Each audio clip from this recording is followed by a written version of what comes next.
Hello friends, welcome to Tech Guru Academy. आज की इस वीडियो में हम सीखेंगे पैराग्राफ ग्रुप के बारे में, जिसमें हम जानेंगे बुलेट्स के बारे में, नंबरिंग के बारे में, multi level list, decrease indent, increase indent, sorting, show hide, paragraph alignment, line spacing, paragraph shading और बॉर्डर लगाना। तो चलिए स्टार्ट करते हैं। बुलेट्स बुलेट्स का यूज तब किया जाता है जब हमें किसी चीज को लिस्ट के रूप में लिखना होता है, पॉइंट टू पॉइंट लिखना होता है, तो वहां पर हम बुलेट्स लगा सकते हैं। बुलेट्स को लगाने के लिए हम क्या करते हैं, जहां पर हमें बुलेट्स लगाने हो सबसे पहले हम उस लिस्ट को, उस मैटर को सेलेक्ट करेंगे, फिर बुलेट्स के ड्रॉप डाउन एरो पर क्लिक करते हैं तो यहाँ पर हमें विभिन्न प्रकार के बुलेट्स दिखाई देने लगते हैं। अब हम यहाँ से जो भी बुलेट्स लगाना चाहते हैं उस पर हम क्लिक कर देते तो हमारा सिलेक्टेड मैटर बुलेट के रूप में दिखाई देने लगता है। बुलेट के रूप में हम और अदर सिंबल भी यूज कर सकते हैं। जो हमें यहाँ सिंबल नहीं दिखाई दे रहे, हमें अपने मन का सिंबल लगाना है तो हम फिर क्या करेंगे, डिफाइन न्यू बुलेट पर क्लिक करेंगे। फिर इसके बाद सिंबल पर जैसे ही क्लिक करते हैं तो यहाँ पर हमें विभिन्न प्रकार के सिंबल दिखाई देने लगते हैं। अब यहाँ से भी हमें जो भी सिंबल्स लगाना है हम जनरली उस पर क्लिक कर देंगे और ओके करेंगे। जैसे ही ओके करते हैं तो हमारी वही लिस्ट फिर इच्छित सिंबल में दिखाई देने लगती है। यदि हम पिक्चर के रूप में बुलेट लगाना चाहते हैं तो हम पिक्चर के रूप में भी लगा सकते हैं। इसके लिए हम क्या करेंगे, डिफाइन न्यू बुलेट और पिक्चर से अब हम यहाँ से हम, यदि हमारे कंप्यूटर में कोई पिक्चर रखी हुई है, स्टोर है, तो यहाँ से हम अपने कंप्यूटर की पिक्चर लगा सकते हैं। यदि आप कोई ऑनलाइन पिक्चर सर्च करके लगाना चाहते हैं तो आप यहाँ से कर सकते हैं।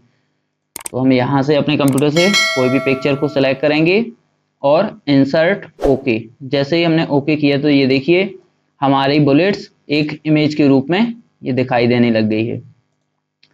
इसी प्रकार आता है आपका नंबरिंग का भी यूज बुलेट के जैसे ही किया जाता है। इसका भी यूज हमारी लिस्ट तैयार करने के लिए किया जाता है। बस दोनों में अंतर इतना है कि बुलेट्स में कोई सिंबल आते हैं और नंबरिंग में हम नंबर फॉर्मेट यूज कर सकते हैं। जैसे हमने इस पर क्लिक किया तो ये नंबरिंग लिस्ट ओपन हुई। अब जिस भी प्रकार का आपको यहाँ से फॉर्मेट लगाना है आप उस पर क्लिक कर दें तो ये नंबर फॉर्मेट में हमारी लिस्ट तैयार हो गई। अब इसके बाद अगर हमें इसके अंदर सब पॉइंट लिखने होते हैं, जैसे हमें 8 के बाद लिखना है, 8 के अंदर के पॉइंट लिखने हैं।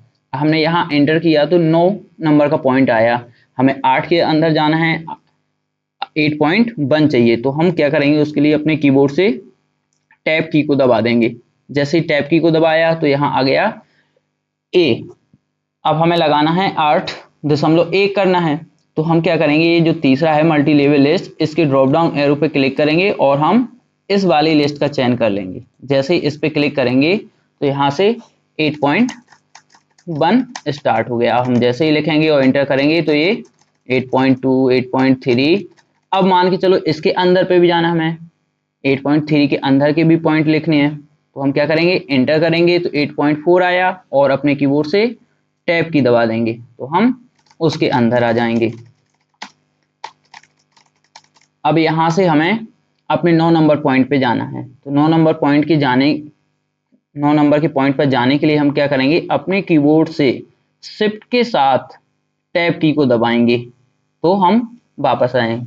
अतः हम कह सकते हैं कि अगर हमें किसी के अंदर पॉइंट लिखने हैं, पॉइंट अंदर लिखने के लिए हम अपने कीबोर्ड से टैब की को दबाते हैं और पुनः मेन पॉइंट पर वापस आने के लिए हम शिफ्ट के साथ टैब की को दबाते हैं। फिर आता है आपका इंडेंट, डिक्रीज इंडेंट और इंक्रीज इंडेंट। अब इंक्रीज इंडेंट और डिक्रीज इंडेंट क्या होता है, जनरली हम जब भी कोई पैराग्राफ लिखते हैं तो वो यहाँ से शुरू होता है। यदि हम चाहते हैं कि कोई भी पैराग्राफ 1, 2 या 3 नंबर पॉइंट से स्टार्ट हो तो उसके लिए हम इंक्रीमेंट सेट कर सकते हैं। उसके लिए हम क्या करेंगे कि हम अपने पैराग्राफ पर क्लिक करेंगे जहां से लिखा है, फिर हम इंक्रीमेंट पर क्लिक करेंगे तो जितना पोजीशन आपको सेट करना है 1, 2, तो यहाँ से हम सेट कर लेंगे। अब जैसे ही हम जितना भी मैटर लिखेंगे तो वह अपनी इस पोजीशन पर लिखेगा, उससे बाहर नहीं जाएगा। अब इसको पुनः यहां से लिखने के लिए हम क्या करेंगे, डिक्रीमेंट, पुनः वही पोजीशन सेट करने के लिए हम डिक्रीमेंट का यूज कर लेंगे। इस पर हम जैसे ही क्लिक करेंगे तो ये हमारा मैटर अब यहां से लिखेगा। फिर आता है हमारा सॉर्टिंग। सॉर्टिंग से मतलब होता है किसी भी चीज को असेंडिंग या डिसेंडिंग क्रम में सेट करना। जैसे यहाँ पर हमारे कुछ बच्चों के नाम लिखे हुए हैं। अब ये नाम कोई किसी भी क्रम में सेट नहीं है, पहले जैसे राहुल, पवन, और पता चला कि अक्षय लास्ट में आ रहा है। तो ये नाम का क्रम सेट करने के लिए, अल्फाबेटिकली सेट करने के लिए हम सॉर्टिंग का उपयोग करते हैं। तो इसके लिए सबसे पहले क्या करेंगे कि जो हमारे नाम लिखे हुए हैं उनको हम सेलेक्ट करेंगे।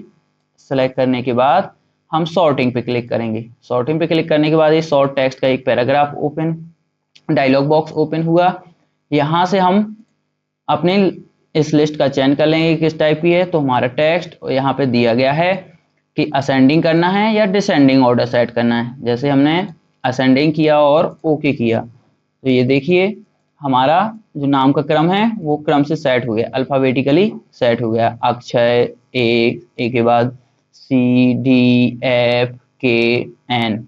इस तरह से हम सॉर्टिंग का यूज कर सकते हैं। और यदि जैसे हमारे कोई नंबर लिखे हुए हैं, यहाँ पे नंबर लिख ले रहे,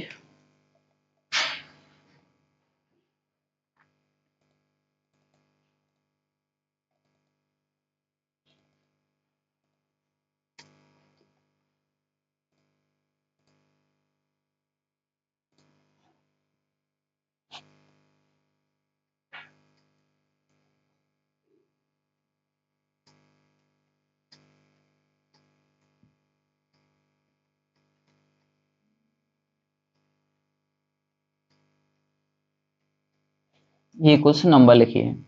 अब इन नंबरों का क्रम सेट करना है तो हम क्या करेंगे, सबसे पहले अपने नंबरों को सिलेक्ट करेंगे, सॉर्टिंग पे क्लिक करेंगे। सॉर्टिंग पे क्लिक करने के बाद यहाँ से एक तो देखो ऑटोमेटिकली सिलेक्ट आके होकर आता है कि यहाँ पे जो भी अगर टेक्स्ट होगा तो टेक्स्ट आएगा, नंबर यहाँ पे लिखे हुए हैं तो ये नंबर सेलेक्ट आएगा।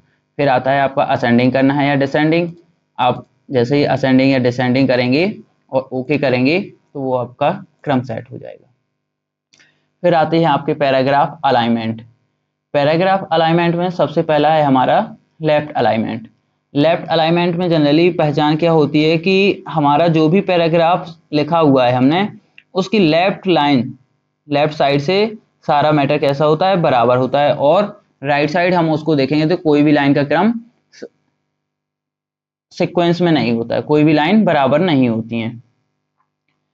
और फिर आता है हमारा सेंटर अलाइनमेंट। अब सेंटर अलाइनमेंट करने के लिए हम क्या करेंगे, जनरली जैसे अभी ये इसकी पोजीशन क्या है, लेफ्ट अलाइनमेंट सेट है, तो हम क्या करेंगे अपने पैराग्राफ पे क्लिक कर देंगे जिसको सेंटर अलाइनमेंट करना है, और फिर इसको सेंटर अलाइनमेंट पे क्लिक करेंगे तो क्या हो गया, इसमें देखिए पहचान क्या है कि ना लेफ्ट साइड की लाइनें बराबर होती हैं ना राइट साइड की बराबर। और जनरली हम जैसे भी कोई टेक्स्ट लिखेंगे तो वो सेंटर से स्टार्ट होगा और लेफ्ट और राइट दोनों साइड बराबर बराबर जाएगा। फिर आता है आपका राइट अलाइनमेंट। राइट अलाइनमेंट में क्या है पहचान, जैसे ही हमें जिस पैराग्राफ को राइट पे सेट करना है उस पर क्लिक करेंगे और राइट पर क्लिक कर देंगे तो ये लेफ्ट के जस्ट अपोजिट होता है।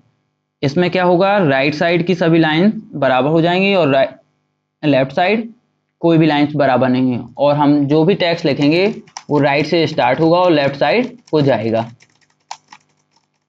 फिर आपका चौथा है जस्टिफाई अलाइनमेंट, जो सबसे ज्यादा यूज होने वाला अलाइनमेंट होता है। इसमें क्या होता है कि लेफ्ट और राइट साइड दोनों साइड की लाइनें बराबर बराबर होती हैं और आपका टेक्स्ट भी लेफ्ट टू राइट ही लिखता है। फिर आता है आपका लाइन स्पेसिंग। लाइन स्पेसिंग का मतलब होता है दो लाइनों के बीच की स्पेस को कम करना। हमें जिन भी पैराग्राफ के बीच की स्पेस की लाइनों का स्पेस कम करना है, सबसे पहले उन्हें सेलेक्ट करेंगे।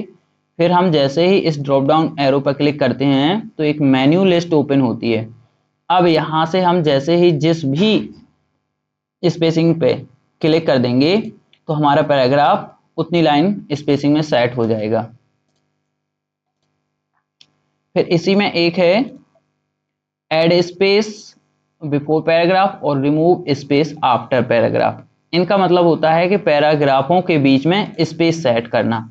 जैसे ये यही है कि ये देखिए आपका हर पैराग्राफ के बाद स्पेस यहाँ नजर आ रहा होगा आपको, ये स्पेस आ रहा है, यहाँ ये स्पेस आ रहा है। यदि आप चाहते हैं कि स्पेस नहीं देना है पैराग्राफ के बाद तो क्या करेंगे, जस्ट पहले वाले पैराग्राफ पे क्लिक कर देंगे और रिमूव स्पेस आफ्टर पैराग्राफ, तो उसके बाद जो भी पैराग्राफ होगा तो वो स्पेस यहाँ से हटा लेंगे, हटा सकते हैं हम।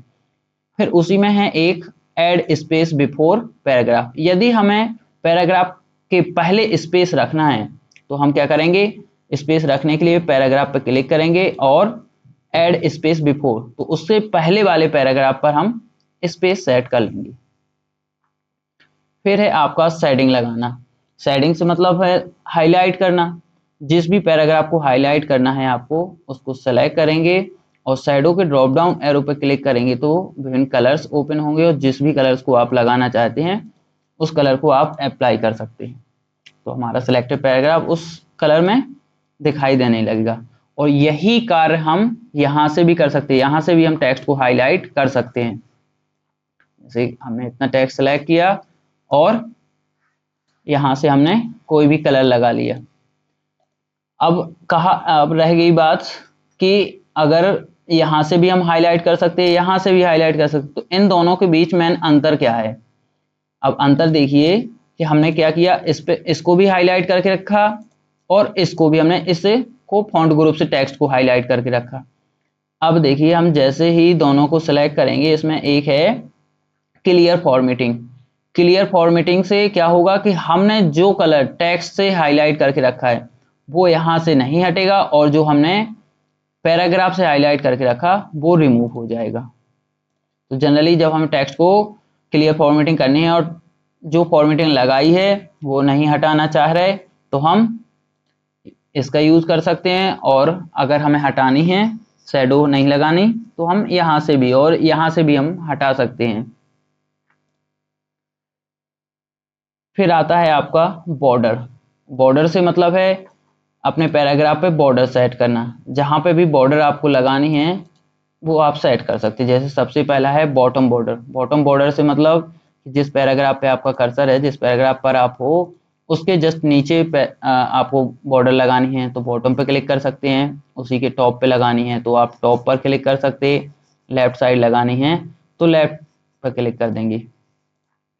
और अगर आपको ये लेफ्ट साइड लगानी तो लेफ्ट साइड, राइट साइड लगानी तो राइट साइड आ जाएगी।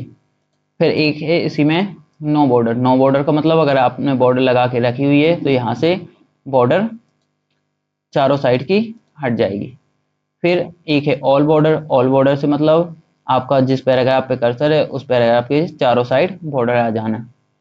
फिर है एक आउटसाइड बॉर्डर। अब ऑल बॉर्डर और आउटसाइड बॉर्डर में अंतर क्या है, जैसे हमने ये दो पैराग्राफ को सिलेक्ट करके रखा और हमने ऑल बॉर्डर लगा दिया, तो ऑल बॉर्डर से क्या होगा कि उसके अंदर पे भी अगर आपके 2 या 3 पैराग्राफ जितने भी सिलेक्ट होंगे तो उसके अंदर पे भी लाइन आ जाएगी। और जनरली अगर आपने ऑल बॉर्डर को सिलेक्ट किया तो टोटल जितने भी आपने पैराग्राफ सिलेक्ट किए हैं उसके चारों साइड ही बॉर्डर आएगी। एक है इनसाइड बॉर्डर। इनसाइड का मतलब पैराग्राफ के अंदर बॉर्डर लाना। हॉरिजेंटल बॉर्डर, वर्टिकल, अगर आपने वर्टिकल भी कोई कॉलम लगा के रखा तो आप वर्टिकल सेट कर सकते हैं। फिर इसमें अगर आपको बॉर्डर का स्टाइल चेंज करना है, जनरली इस टाइप से आ रही, यदि आपको बॉर्डर की स्टाइल चेंज करनी है तो हम क्या करेंगे, बॉर्डर एंड शेडिंग पे जाएंगे और यहाँ से स्टाइल से जाके बॉर्डर जो भी स्टाइल आपको लगानी है उस स्टाइल का चयन करेंगे। कलर भी अगर आपको सेट करना है बॉर्डर का तो कलर सेट कर सकते हैं। और साइज भी बॉर्डर की आपको कितनी मोटी रखनी है, कितनी पतली करनी है, उसको सेलेक्ट करके आप ओके करेंगे। फिर दोबारा से बॉर्डर सेट लगाएंगे तो जो स्टाइल आपने बॉर्डर की चयन की है उस स्टाइल पे आपका बॉर्डर सेट हो जाएगी। तो दोस्तों यदि आपको हमारी वीडियो अच्छी लगी हो तो लाइक, कमेंट, शेयर और सब्सक्राइब जरूर कर दें। धन्यवाद।